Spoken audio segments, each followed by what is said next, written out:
Hello,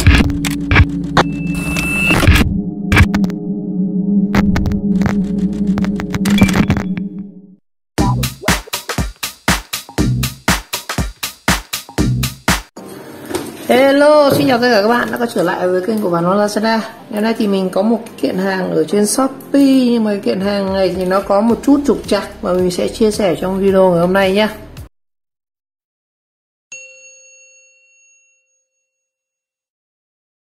Rồi đây, cái kiện hàng ở đây, còn trên app thì mình nhận ở đây.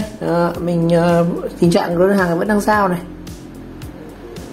Đây, đơn hàng giao thành công này, từ shop là đồ gia dụng 102. Đây, cái đơn hàng này thì nó có mấy món này như là chảo chống dính này, thớt gỗ vuông này, giá rửa chén này, môi này, và cái miếng rửa bát. Nói chung là đồ gia dụng thôi. Tổng đơn là 123.000. Và khi mình mua cái đơn này thì mình sẽ được 30 xu nhá, thì nó cơ khoảng là 90 đó. Nhưng mà nó xảy ra một cái tình trạng như này, đó là cái kiện hàng này thì mình không phải là người trực tiếp mình mở đó. Tại mình đợt này thì mình đang ở cơ sở 2 ấy, thì ở bên cơ sở 1 thì có người họ bóc mất của mình cái kiện hàng này, thành ra kiện hàng này mình không kiểm được. Và khi mình nhận cái kiện này, bây giờ mình mới trực tiếp mình nhận này, thì thấy bảo là bị thiếu một cái gì ấy. Thì tí nữa trong video này chúng ta cùng kiểm hàng luôn nếu mà bị thiếu. Và cái tình trạng mà có rất nhiều người thắc mắc là chẳng hạn trường hợp bị thiếu hàng thì sẽ xử lý nhau, thì mình cũng sẽ chia sẻ trong video ngày hôm nay nhé. Rồi, đây tình trạng cái đơn hàng này chúng ta sẽ có là ở đây nhá, shop này là 1 này, 2, 3, 4, 5 mã. 5 mã này. Trên vỏ hộp nó cũng có này. Tại vì bên đầu cơ sở 1 của mình họ kiểm ra thì thiếu. Đây cũng có là 5 mã này. Trên này nó cũng có luôn, nhưng kiểm rất là dễ nhá. Có lưng này không cần phải mình kiểm tra trên app. Đây 123.000 đây, từ shop là gia dụng Hàng Ngân ở phường Phúc La, Hà Đông. Phường Phúc La, Hà Đông. Mình nhận từ ngày hôm qua, hôm nay là 20, mình nhận đúng 29, mất 3 hôm vận chuyển. Rồi mình sẽ mở ra xem. Cái này cũng bị moi mất rồi đây anh em này. Không thấy kiện hàng có nguyên, nó bị moi hết rồi. Không biết là do bên nhận hàng, bên vận chuyển hay là do nhận người bên nhà mình. Tại vì thực sự là cái hàng này mình không nhận trực tiếp. Đây cũng rất là khó để có thể xác định được là mất hàng là do shop, do ship hay là do người nhà mình nữa. Cái này bị ấy rồi nhưng mình vẫn sẽ rạch này nhá, rạch hẳn ra để kiểm cho nó dễ. Hàng cũng bị mất hàng rồi. Trường hợp này chúng ta phải bình tĩnh nhé, không làm gì cả, đâu nó cũng vào đấy thôi. Rồi, đơn hàng của mình đây, nó có, chúng ta sẽ có một cái chảo này. Cái chảo này là chảo Made in China nhé. Chảo này thì cũng không có nhãn hiệu gì, nhìn nó khá là bé thôi. Chảo này thì phù hợp với rán trứng nhá. Cái chảo này cũng phải 50 đấy. Cái chảo này 55.000, cỡ là 20 inch. 20 inch nhưng mà bé này. Còn là cỡ 20 nhá. Thì đo thử xem có được 20 không. Rồi mình đo thử xem có được 20 không. Vừa sinh chảo 20 nghe ạ. Khá là bé, không có nhãn hiệu gì cả.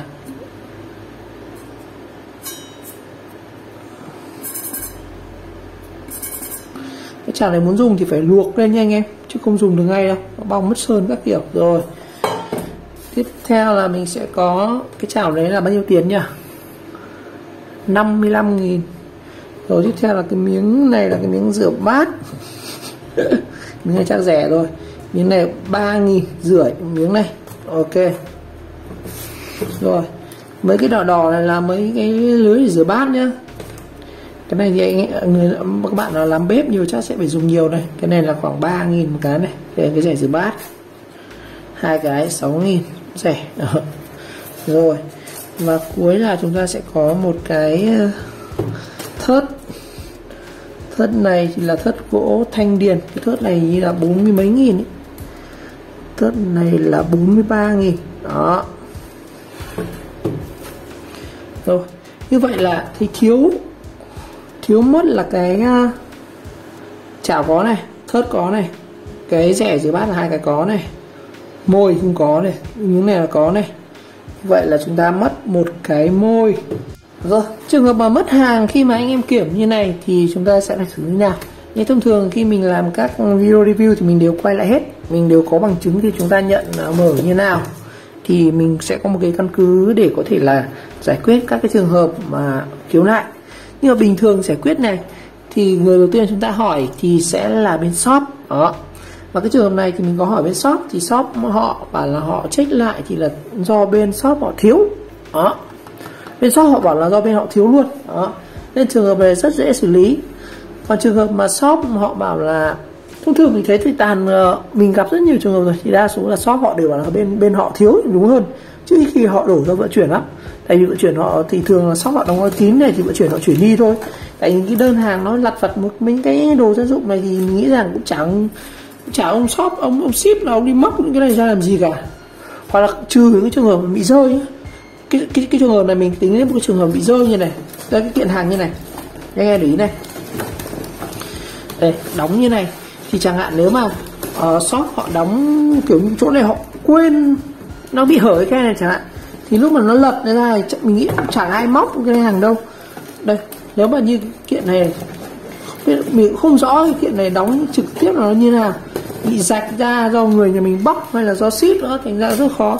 Nhưng mà có những trường hợp mà shop họ đóng không cẩn thận ấy thì nó bị hở cái khe này, và nó có những cái nhỏ nhỏ nó rất dễ bị lọt ra nhá. Có trường hợp bị lọt ngay từ nhà shop chứ không phải lọt từ trên vận chuyển.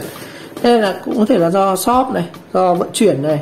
Rồi, và mình sẽ cái trường hợp này thì đây, cái trường hợp này thì mình xử lý nhà thì mình cho anh em xem luôn nhá. Đầu tiên là chúng ta sẽ phải liên hệ với shop trước. Rồi. Đây. Trường hợp này đây, mình kiểm tra thì thấy thiếu cái mô gỗ. Thực ra là mình không người trực tiếp kiểm đâu, mà đây đầu cơ sở một kiểm. Rồi shop bảo vậy ạ. Và mình có gửi hình ảnh, mình mở cái hộp hàng ra này.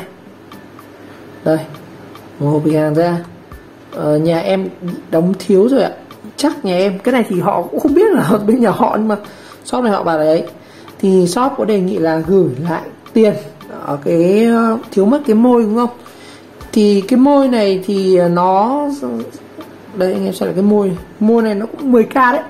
Trường hợp 1-2 nghìn thì chắc là mình cũng chắc là bỏ qua, nhưng mà cái trường hợp này nó có môi cây thì mình có thể chia sẻ mọi người cách xử lý. Rồi thì đâu rồi, gửi lại trường hợp gửi lại tiền này, gửi lại cái tiền 10k thì gửi như nào? Đây mình có gửi lại thông tin về đơn hàng này đó, thế cũng được. Thế mà gửi ra sao? Như vậy shop họ yêu cầu là gửi qua số tài khoản. Men ơi, có 10k bắt chuyển khoản mới kinh nhé. Thế là mình phải lục mãi mới có một số tài khoản. Ở đây, số tài khoản, tên các kiểu này. Rồi, nhận được tiền rồi. Cũng tiện đây thì mình chia sẻ anh em, trước mình mua mình gặp khá nhiều cái trường hợp như này. Có trường hợp mà lúc mà shop họ chuẩn bị đóng hàng, họ kiểm kho ấy, họ bảo là họ thiếu cái mã đấy, thiếu một cái mã đó. Mà cũng cười lắm, mà trước mua đúng cái thiếu mã, đúng cái mã mình cần ấy. Mà mình mua ghép thì là mình mua hay ghép cho nó đủ đơn để free ship ấy. Thì shop bảo là thiếu một cái mã đấy. Nó bảo mình, shop bảo là hủy đơn thì mình không hủy, đặt rồi tại áp mã giảm giá. Thế là shop bảo là sẽ hoàn tiền bằng cách như nào, tức là trong cái đơn hàng ấy shop kẹp luôn cái tiền giá trị cái hàng mà không có. Hình như kẹp 10.000 hay bao nhiêu ấy đó, 10.000. Thế là khi mình mở cái sản phẩm ra ấy, thì mình thấy trong có 10.000 này và mấy cái khác, còn cái sản phẩm mình mua thì không có. Tất nhiên là cái này thì nó là cái giao dịch giữa shop và khách hàng. Tất nhiên là khách hàng, trường hợp khách hàng đồng ý nhá, còn trường hợp mà khách hàng không đồng ý chẳng hạn thì nhiều trường hợp là shop họ sẽ vẫn gửi hàng về, nhưng mà mình có thể ấn trả hoàn tiền đó. Cũng có rất nhiều trường hợp của chú như vậy. Còn trường hợp mà mình không đồng ý thì shop bảo mình là ấn hủy đơn hàng đó. Nếu mà mình gặp khá nhiều trường hợp mà mình phải tự ấn hủy đơn hàng rồi thì cũng trả lời luôn là nếu mà mình ấn hủy đơn hàng thì mình vẫn được hoàn xu các kiểu về nhá. Hoàn xu như mã giảm giá thì không hoàn đâu, chỉ mất mã giảm giá thôi và hoàn xu. Nhưng mà cái trường hợp đấy thì shop bảo là cái mã giảm giá đấy là của shop luôn, tức là mình không có mã giảm giá của Shopee ấy. Nên là sẽ chờ đây mình có linh động mình hoàn luôn cho người ta, chứ thì trường chả mình áp mã của Shopee, tức là mình săn được cái mã của Shopee thì thì trường hợp đó mình sẽ không hủy, mà còn trường hợp mình lấy được cái voucher của shop, tại vì shop họ test cái cây đấy, thành ra cũng không có hàng để mà gửi. Thôi trường hợp linh động thì nói chung cũng không nên ăn phạ chứ phải làm gì, thì hủy rồi. Một trường hợp nữa là một trường hợp mình như trường hợp này là shop là gửi qua số tài khoản ngân hàng. Còn một cái trường hợp khác là trước mình cũng mua một cái phụ kiện điện thoại ấy, thì bên shop họ gửi bảo là xin họ gửi bằng cái thẻ nạp điện thoại ấy. Họ nhắn cho mình cái code cái mã cào của thẻ nạp điện thoại đấy, bảo mình nạp cái tiền vào điện thoại ấy. Thì mình check mình nạp được họ dùng mình mạng gì, Viettel hay là Vinaphone ấy, thì shop gửi cho một cái mã 10k gửi qua đây này, thì mình nạp vào cái số điện thoại thì cũng dùng được. Như vậy thì có cái trường hợp mà có 3 trường hợp mà để mình gọi là cái sự đi ngầm giữa shop với cả khách ấy. Thế là shop có thể là gửi tiền vào trong hộp hàng này, shop gửi chuyển khoản này, shop gửi mã cào điện thoại này, nói chung có rất nhiều cách để hoàn tiền cho nhau. Đó là một cái giao dịch giữa khách hàng và ấy. Rồi trường hợp này thì thật sự mình không rõ là bên mất hàng là do nhà mình, shop hay là ship, tại hiện này mình không mở trực tiếp. Nói chung là mỗi mình không mở cái là có cái trường hợp xảy ra ngay, không biết là nhà mình hay là do vận chuyển hay là do nhà, nhưng mà trường hợp này thì thôi, đằng nào shop họ cũng gửi cho số tiền tài khoản thì coi như bỏ cái mồi đấy, không lăn tăn nữa. Rồi bây giờ mình sẽ review một số các cái sản phẩm trong này nhé. Đầu tiên là cái chảo chống dính này. Cái chảo chống dính này thì nhìn nó cũng bình thường thôi, nhưng mà nó có một cái là thấy bảo là nó đắt hơn cái chảo khác, là nó dùng được cho bếp từ. Cái này chắc mình sẽ mang về mình thử. Đây, cái chảo này y trong video luôn, dùng được cho bếp từ và lại có thuộc top chảo bắn chạy ấy chứ. Đây, giống như ở trên video luôn. Bé này thì mình để ốp trứng được, và shop họ có cả chữ ký trên này, nên mình quyết định mua cái chảo này. Xem chất liệu của nó là chảo size 20, có chống dính, dùng được cho bếp ga bếp từ, thiết kế cầm tay chắc chắn. Có hai loại, một cái là sâu lòng, một cái là lông lòng. Mình mua là cái gì đây? Cái này là cái lông lòng nha anh em. Còn nó có hai mã này, bán được 1,4 cơ mà, khiếp vậy. Bây giờ chỉ còn có chảo lông lòng thôi, sâu thì hết rồi. Đó, nó giảm mã giảm giá các kiểu luôn. Đó, sau này thì họ đang chạy chương trình ấy, thì cái này chắc là mình sẽ test ở một video sau, tại vì mình chủ yếu mình mua để test bếp từ ấy. Mình sẽ có một cái video test cái chảo này vào ngày mai nhá, sẽ đóng gói vào đây. Rồi những cái này thì thôi nhỏ nhỏ thôi, chả test gì nữa đây. Cái này thì rẻ từ bát thì nó có mấy cái nhỏ nhỏ thôi, bỏ qua. Ok, này cái này thì mình mua tặng cho bà một cái thớt gỗ này, 43.000. Mình sẽ xem thông số của cái thớt gỗ này nhá. Thớt gỗ là 23 x 35 cm đó, của Thanh Điền.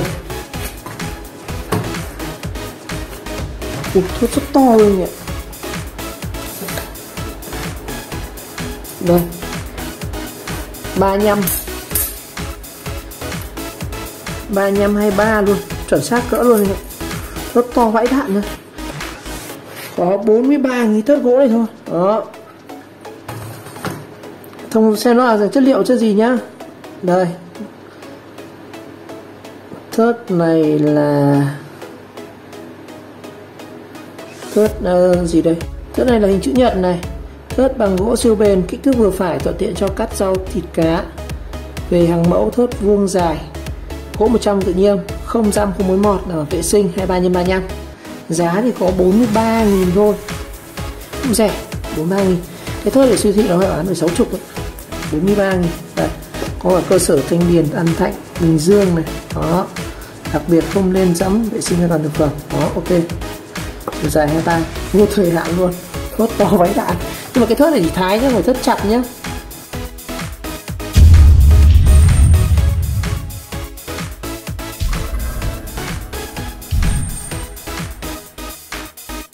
Rồi, như vậy trong video hôm nay thì mình đã chia sẻ với anh em một chút những cái gọi là giao dịch ngầm giữa shop và khách hàng. Có lẽ ai đã từng mua hàng ở trên mạng, ở trên Shopee, Lazada đều trải qua những cái trường hợp như mình rồi. Mình cũng chia sẻ một chút những cái mà những cây mình trường hợp mình đã gặp. Một lần nữa cảm ơn các bạn đã theo dõi video clip, và nếu thấy video hay mình các bạn nhớ like, subscribe kênh và chờ đón các video tiếp theo. Xin chào và các bạn.